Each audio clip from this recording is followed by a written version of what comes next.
Olá, bem-vindos a mais uma conversa.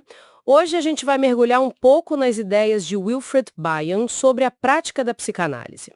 Vamos nos basear num capítulo que vem direto da experiência dos autores com ele, sabe? Leituras, supervisões, aqueles papos. A ideia é tentar sacar a visão do Bion sobre o que rola mesmo numa sessão. E o começo já é interessante. Para Bion, a análise não é só aplicar teoria, né? É um encontro vivo, dinâmico, entre duas pessoas. Ele era bem crítico com os estereótipos teóricos e com aquela ideia do analista que sabe tudo, sabe? Aquela onipotência que, na verdade, impede que o novo apareça. Exatamente. O Bion valorizava demais a experiência clínica ali, na hora. A capacidade de observar sem muita interferência prévia, né? Isso levou ele a propor uma espécie de teoria observacional da prática, focada no que realmente acontece, nos elementos que constituem a análise a cada sessão. E aí vem a pergunta-chave, né? O que faz uma sessão ser realmente psicanalítica para ele? Bion aponta para uma atmosfera emocional bem específica. Ele fala em privação. Privação? Como assim? É, a resistência do analista em sair gratificando os desejos do paciente, sabe? Também fala em isolamento, tem coisas ali que são só do analista, só do paciente e não dá para compartilhar. E solidão. Uma solidão dos dois lados, na verdade.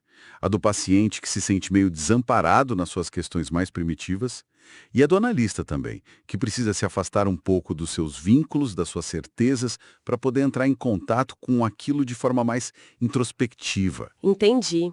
Esse ambiente de privação, isolamento, solidão, parece que intensifica tudo, né? Imagino que a transferência vira o centro de tudo aí. Com certeza. A transferência é o material bruto, né? O Bion até sugere que o analista use o que ele chama de premonições. Premonições. É, tipo uma intuição, sabe? Para tentar captar as emoções que estão vindo, antes delas ficarem muito explícitas e dolorosas. A ideia é tentar evitar um sofrimento que talvez seja desnecessário. Interessante isso. Sofrimento desnecessário versus um sofrimento que talvez seja inevitável. Isso. Para Bion, o processo de se conhecer na análise envolve uma dor. Uma dor que é sinal de crescimento mental. Ele valorizava isso. É diferente daquele sofrimento que, quem sabe, a sensibilidade do analista pode antecipar e talvez poupar. Ele até compara, né? Assim como na medicina, perder a sensibilidade à dor física seria péssimo, na análise, a capacidade de sentir a dor emocional é vital, mesmo que o paciente tente fugir dela, né? E como o analista percebe isso? Essa dor, essas emoções que estão vendo. Bion diz que é diferente do diagnóstico médico, certo? É bem diferente. O médico usa muito os sentidos, né? Ver, tocar, ouvir.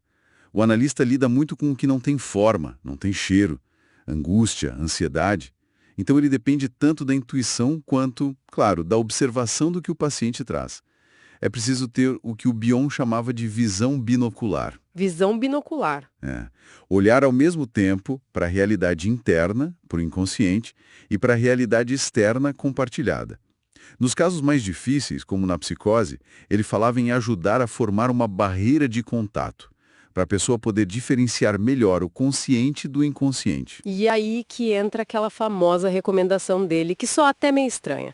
Trabalhar sem memória, desejo ou compreensão. E é fascinante, né? Mas não é para esquecer tudo. Não é isso.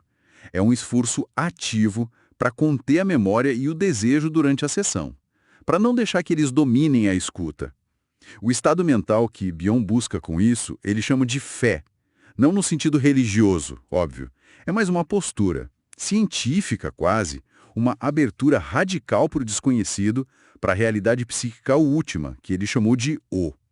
Oh, Pensa em O não como algo que a gente conhece ou descreve, mas como a fonte, a origem, desconhecida de onde tudo emerge. É algo que pode ter sido mais do que algo que é. E essa atitude de fé, de suspender o desejo de entender logo, de lembrar de tudo, é o que abre espaço para a intuição do analista funcionar melhor, sem tanta contaminação. então a intuição não é só um palpite. É uma ferramenta-chave que precisa ser cultivada por essa disciplina mental. E como ela é diferente da memória normal? Boa pergunta. Bion diferenciava a memória comum que ele via ligada mais às impressões sensoriais do passado, meio fragmentada, do que ele chamou de evolução, A evolução se parece mais com a lógica dos sonhos, sabe? É uma experiência mais total, presente, ou some de repente. Essa capacidade intuitiva de conectar coisas que pareciam soltas e aí o significado aparece. Para ele, isso era uma função essencial da personalidade do analista. E no fim das contas, qual o grande objetivo disso tudo para Bion? O que se busca com essa prática tão particular? O crescimento mental. E aí tem uma tensão, né? Porque esse objetivo do analista pode não ser exatamente o que o paciente busca como cura, no sentido de alívio rápido dos sintomas. O analista precisa ficar atento para não ser seduzido por essa expectativa mais imediata de alívio. Bion até citava Freud com aquela metáfora de cegar-se artificialmente. Como assim? É como se você fechasse os olhos para outras luzes para poder focar toda a sua atenção naquele único ponto escuro que importa investigar naquele momento. Isso mostra a necessidade do analista se desapegar do que já sabe, das memórias da sessão passada, dos próprios desejos, para se manter realmente aberto ao que é novo, ao desconhecido que surge ali, no encontro. Ok, então tentando resumir, a prática para Bion é um encontro muito vivo, humano, focado na experiência emocional daquela sessão específica. O analista seguia pela intuição, que é cultivada por esse estado de fé, né? Essa abertura sem memória nem desejo ativos, e o foco não é bem a cura dos sintomas, mas sim o crescimento da mente. É isso? Exatamente. E tem um ponto fundamental que Bion sempre lembrava. Não importa quanto tempo dure uma análise, ela é sempre o começo de uma investigação. A realidade psíquica também cresce, se transforma.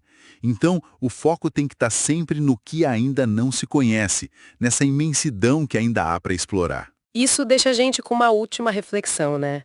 Se a realidade psíquica está sempre em expansão, nunca totalmente conhecível, como essa ideia do Bion, de uma investigação que nunca acaba, desafia a nossa noção comum de que existe um fim ou uma conclusão para o autoconhecimento?